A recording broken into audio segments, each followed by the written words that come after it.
কি ভাবছেন প্রতি মাসে স্যালারি পেয়ে স্যালারি শেষ হয়ে যাচ্ছে, সঞ্চয় করতে পারছি না? এবার এই টিপসগুলো দেখুন আর সঞ্চয় করুন। সংসারে হাজার হাজার টাকা বাঁচাতে এই টিপসগুলো আপনাদের অবশ্যই জরুরি। 6 মাস একটা সিলিন্ডারে কিভাবে চালাবেন সেই টিপসটা আজকে কিন্তু আমি বলে দেবো। গ্যাসের ওভেন ছাড়া মানে আগুন ছাড়া কিভাবে তরকারি রান্না করবেন সেইটা কিন্তু আমি আজকে বলবো। কিভাবে তাড়াতাড়ি করে রান্নাঘরের কাজ শেষ করবেন সেটাও বলবো। আর কিভাবে জিনিস অপচয় না করে সঞ্চয় করবেন সেই টিপসটাও আপনাদের সাথে আজকে শেয়ার করবো। তো ভিডিওটা স্কিপ না করে পুরো ভিডিওটা দেখার অনুরোধ রাখলাম। হে গাইস, আসসালামু আলাইকুম। কেমন আছেন সবাই? আশা করি আল্লাহর রহমতে সবাই ভালো আছেন। আমি অনেক বেশি ভালো আছি। চলে এসেছি আবার একটা নতুন টিপস নিয়ে। বন্ধুরা, আজকে যে টিপসগুলো শেয়ার করবো সেগুলো কিন্তু সমস্ত আপনাদের সংসারে হাজার হাজার টাকা বাঁচাবে। সর্বপ্রথম টিপস এই চাল ধোয়া নিয়ে। বন্ধুরা, যখন আপনারা ভাত বসাবেন, ভাত বানাতেই কিন্তু আমাদের সবথেকে বেশি গ্যাস খরচ হয়। তো ভাত বানানোর সময় সবসময় একটা জিনিস মাথায় রাখবেন, 1 ঘন্টা আগে, মিনিমাম 1 ঘন্টা আগে এই কাজটা করবেন। তাহলে কিন্তু আপনাদের সংসারে হাজার হাজার টাকা বেঁচে যাবে। কিভাবে? যখন ভাত বসাবেন তার ঠিক 1 ঘন্টা আগে চালটাকে লবণ জলে ভিজিয়ে রাখুন। আর দেখুন তারপরে ভাতটা কত তাড়াতাড়ি হয়। লবণ জলে ভিজিয়ে রাখার কারণে চালের মধ্যে যত পোকা থাকবে সব কিন্তু বেরিয়ে যাবে, আর চাল কিন্তু একদম ফ্রেশ হয়ে যাবে, সমস্ত কেমিক্যাল মুক্ত হবে। চালটা 1 ঘন্টা ভিজিয়ে রাখলে যেমন সুন্দর ভাত হবে, আর খুব তাড়াতাড়ি 10 মিনিটের জায়গায় 5 মিনিটে কিন্তু ভাতটা কমপ্লিট হয়ে যাবে। এবার দেখো বন্ধুরা, সেকেন্ড টিপসে চলে এলাম চিনির ডিব্বা নিয়ে। হ্যাঁ বন্ধুরা, চিনির ডিব্বায় চিনি কিন্তু এই বৃষ্টি বাদলের সময় অনেক খারাপ হয়ে যায়, ভেজা ভেজা হয়ে যায়, আর কিন্তু পিঁপড়ের উৎপাত হয়। তো এই পিঁপড়ের উৎপাত থেকে বাঁচার জন্য আমি তোমাদের সাথে একটা দারুণ টিপস শেয়ার করব। চিনি যখন ঢালবে বন্ধুরা, চিনি ঢালার পরে একটা টিপস তোমাদের শেয়ার করবো। এই টিপসটা তোমরা দেখো কি করি। চিনি ঢালার পরে এখানে চিনির উপরে কতগুলো লবঙ্গ গুজে দেবে। এই যে দেখো, আমি ফুলারা লবঙ্গ থাকতে হবে, লবঙ্গর ফুল পড়ে গেলে হবে না। ফুলের মানে লবঙ্গর মাথায় ফুলের যে গোল অংশটা থাকে ওটা থাকতে হবে, ওটা পড়ে গেলে কিন্তু কাজটা হবে না। এবার দেখো বন্ধুরা, চিনির মধ্যে আমি কিন্তু লবঙ্গ দিয়ে ফেলেছি। এই লবঙ্গের গন্ধে একটা পিঁপড়ে কিন্তু এর ভিতরে ঢুকবে না। অথচ কিন্তু দেখো আমার এই চীনামাটির কৌটো, এটা তো ফুক দিয়ে ঢুকেই যায় পিঁপড়ে, কিন্তু এই লবঙ্গ থাকার কারণে একটাও পিঁপড়ে ঢুকতে পারবে না। আর এই দেখো, চামচটাকে সোজা করে কখনোই ঢুকাবে না ভরা জিনিসে। খালি যখন হবে তখন তুমি সোজা করে রাখতে পারো, কিন্তু এখন ভরা নেই বলে আমি কিন্তু উল্টে রাখলাম। এভাবে উল্টে রাখলে ঢাকনাটায় সহজে বন্ধ হয়ে যায়, আর ভরা থাকলেও চামচ কিন্তু ভিতরেই থাকে।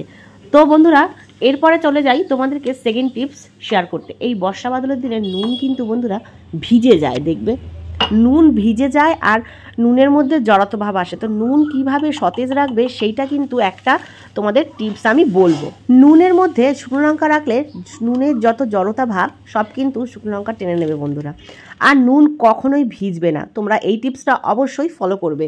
বৃষ্টির সময় কিন্তু নুন ভিজে যাওয়ার একদম চান্স থাকে। তোমরা এইভাবে নুনের মধ্যে লঙ্কা রাখলে নুন কিন্তু একদম ঝরঝরা থাকবে। আর দেখো, ডাব্বাটা ভরা বলে এখানে কিন্তু চামচটা আমি উল্টে রাখলাম। চামচটা যদি এখন সোজা করে রাখতাম তাহলে কিন্তু ঢুকতো না। তো তোমরাও কিন্তু এই টিপসটা ফলো করবে বন্ধুরা, তোমাদের অনেক কাজে লাগবে।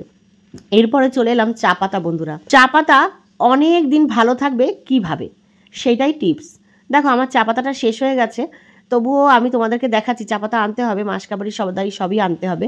দেখো বন্ধুরা, এই যে চা পাতার মধ্যে আমি নিলাম তেজপাতা। হ্যাঁ বন্ধুরা, তেজপাতার এত গুণ তোমাদেরকে কি বলবো। তেজপাতা দিয়ে আমি কিন্তু তোমাদের অনেক টিপস বানিয়ে দেখিয়েছি।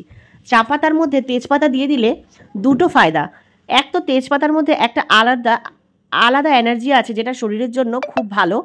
আর তেজপাতার চায়ের মধ্যে দিয়ে রাখলে চা সবসময় ঝরঝরা থাকে, চা কখনো খারাপ হয় না, ভালো থাকে।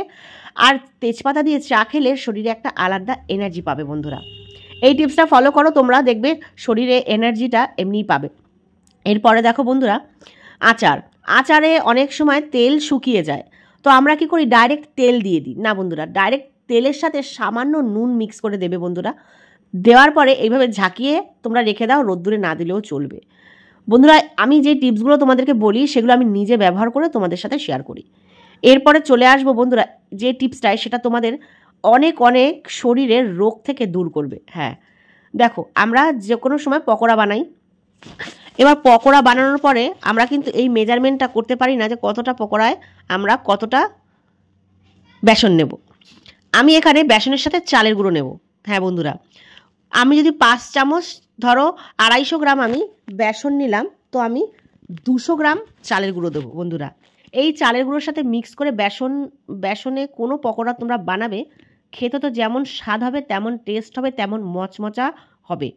আর তোমাদের মিক্স করার প্রয়োজন পড়বে না। এইটা মিক্স করে রাখলে যখন প্রয়োজন তখন তোমরা করতে পারবে। আর বেসন কখনো খারাপ হবে না, বেসনে পোকা ধরবে না। এরপরে দেখো বন্ধুরা চলে এলাম ভাত নিয়ে। আজকে এখন যে টিপসটা তোমাদের বলবো এটাতে কিন্তু তোমাদের অনেক গ্যাস বাঁচবে, গ্যাস বাঁচার টিপস কিন্তু এটা। এবার দেখো চালটা যে ভিজিয়ে রেখেছিলাম ভিডিওর শুরুতে, তখন চালটা ভিজিয়ে কিন্তু এতগুলো কাজ আমি করলাম, 1 ঘন্টার মধ্যে চালটা দেখো অনেক সুন্দর ভিজে গেছে। আর এই যে দেখো চালটাকে আমি ভাতের মধ্যে গরম জলে দিয়ে দিলাম, চালটা ফোটা শুরু হয়ে গেছে, অর্ধেকের বেশি হয়ে যাবে যখন, তখন আমি এই যে বাসি ভাতগুলো দেখছো এগুলো কালকে রাতের ভাত বন্ধুরা, এগুলোকে কিন্তু আমি মেশাবো আর ভাতটা কিন্তু একদম নতুন হয়ে যাবে। যখন জলটা দেবো ফোটাবো আর কি, ভাতটা ফোটাবো, তখনই বেকিং সোডাটা দিয়ে দেবো, 2 চামচ বেকিং সোডা দিয়ে নতুন ভাতটাকে বানাবো। নতুন ভাতটাকে বানানোর সময় সোডাটা যখন দেবো তারপরেই ভাতটা দিয়ে দেবো, বাসি ভাতটা দেওয়ার পরে ফুটবে, নামানোর ঠিক 5 মিনিট আগে, 5 মিনিট তো লাগবেই ভাতটা হতে, কারণ ভাত তো ভিজেই গেছে, চালটা তো বড় বড় হয়েই গেছে, ভাত হতে 5 মিনিট টাইম লাগবে। ভাত শেষ হওয়ার 2 মিনিট আগে এই চালটা দেবো। এরপরে দেখো বন্ধুরা এরকম ঝুড়ির মধ্যে, তোমাদেরকে বলেছিলাম গ্যাস ছাড়া রান্না করে দেখাবো, দেখো 1 কাজের 2 কাজ কীভাবে করছি। নিচে দেখো ভাত হচ্ছে আর ঢাকনা আমি দেইনি, এরকম একটা ঝুড়ি রয়েছে, এই ঝুড়িগুলো আমি তোমাদেরকে আগে দেখিয়েছি, স্টিলের ঝুড়িটা, তা এই ঝুড়ির মধ্যে আমি ভেন্ডি দিয়ে দিয়েছি।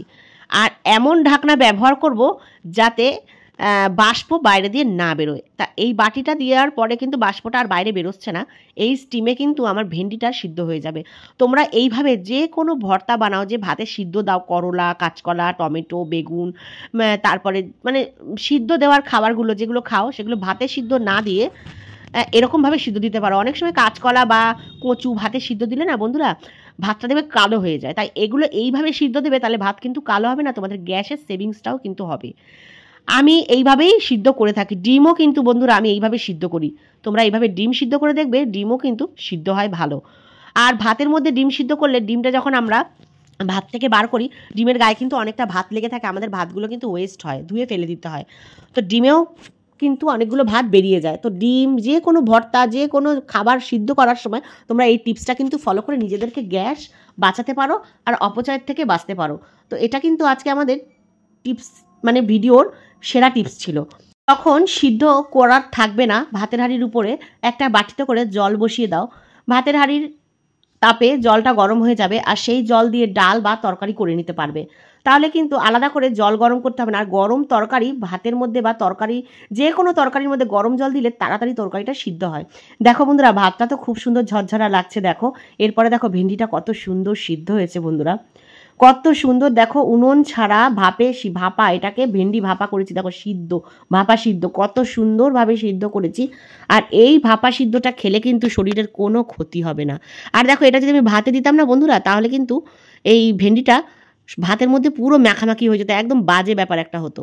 তো যাই এরপরে দেখো বন্ধুরা চলে এলাম তোমাদের সাথে শেয়ার করতে ধনেপাতা একবার কিনে সপ্তাহভর ব্যবহার করবে কিভাবে সেই টিপসটা। দেখো আমি একটা কাপের মধ্যে কি সুন্দর করে ভিজিয়ে রেখেছি গোড়াগুলোকে ধনেপাতার, আর রান্নাঘরেই কিন্তু আমি রেখে দিয়েছি। এটা কিন্তু আমার 4 দিনের ধনেপাতা, আজকে কিন্তু 5 দিনের দিন তোমাদের সাথে শেয়ার করছি, একদম ফ্রেশ রয়েছে দেখো। আর প্রতিদিন জলটা খালি পাল্টে দেবে, জলটা যেন প্রত্যেক দিন পাল্টানো হয়, আর জল পাল্টাবে আর উপর থেকে হালকা হালকা ছিটা মেরে দেবে ধনেপাতায় পানির। এরপরে দেখো বন্ধুরা আমি বেসন দিয়ে পকোড়াটা বানাবো। সেই যে চালের গুঁড়ো দিয়ে বেসন দিয়ে আমি পকোড়া মানে চালের আর বেসনের মিশ্রণটা করেছিলাম, ওই মিশ্রণটার মধ্যে আমি একটা জিনিস দেব, সেটা দিলে কখনো পকোড়া যতই তোমরা খাও 1 কেজি পকোড়া খেয়ে নিলেও গ্যাস হবে না। এর মধ্যে সামান্য একটু বেকিং সোডা দিয়েছি, কালো জিরে দিয়েছি, আর যা মশলা দেওয়া নুন হলুদ সেই সব দিয়েছি বন্ধুরা। বিশ্বাস করো বন্ধুরা আমার এই টিপসটা আমি কিন্তু বাড়িতে সব সময় ফলো করি, তোমরাও এটা করো, তোমাদের ভালোই হবে। আমি সবসময় চাই তোমাদের জিনিস অপচয়ের থেকে বাঁচো, শরীর সুস্থ থাকুক আর হাজার হাজার টাকা তোমরাও বাঁচাও। আমি কিন্তু সবসময় এরকমভাবে টিপস ফলো করি। আর এই দেখতে পাচ্ছ ধনেপাতা টুকি মারছে, ধনেপাতাটার বয়স কিন্তু 4 দিন হয়ে গেছে, দেখো এখনো ফ্রেশ। আর একটা কথা বন্ধুরা, পকোড়া যখনই ভাজবে অনেকেরই পকোড়া ফোলে না বা পকোড়া ভাজার পরে গ্যাস হয়, তো এই যেই জিনিসগুলো আমি তোমাদের বললাম এগুলো দেওয়ার পরে ভালো করে ফাটাবে, বেসনকে যত ফাটাবে তত পকোড়ায় টেস্ট হবে বন্ধুরা। বিশ্বাস করো আমি পাট পাতা দিয়ে এই পকোড়াটা করেছিলাম, তোমাদেরকে দেখানো হয়নি কারণ কারেন্ট চলে গেছিলো ঝড় বৃষ্টির জন্য, তো অন্যদিন তোমাদের সাথে শেয়ার করব। পকোড়াটা এত সুন্দর খেতে হয়েছিল ধারণার বাইরে।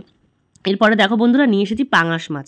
দেখো পাঙাশ মাছ আমাদের ঘরে খায়, এবার পাঙাশ মাছ, বোয়াল মাছ, ট্যাংরা মাছ, যে জাতের মাছে আঁশ নেই সেই সমস্ত মাছ কিন্তু ভাজার সময় এই যে বেসন আর এই চালের গুঁড়ো দিয়ে মেখে নুন হলুদ কাঁচা তেল এগুলো দিয়ে মাখার পরে তোমরা লঙ্কার গুঁড়ো ব্যবহার করতে পারো, আর 1 ফোঁটা লেবুর রস, নুন, হলুদ, লঙ্কার গুঁড়ো, লেবুর রস, আর এই হলো গিয়ে চালের গুঁড়ো আর বেসনের মিশ্রণটা।